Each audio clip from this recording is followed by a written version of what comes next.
Hello my friends, మనం ఈరోజు స్థిరత్వం గురించి మాట్లాడుకుందాం.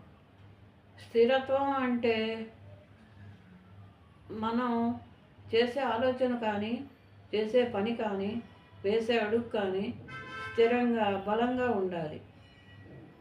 అప్పుడు మన జీవితం స్థిరంగా ముందుకు సాగుతుంది.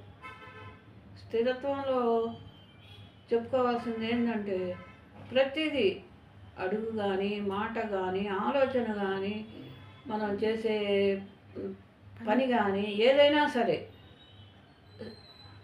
ఆలోచించుకొని ఒకేసారి అటు ఇటు తొలగకుండా స్థిరంగా వేయాలి.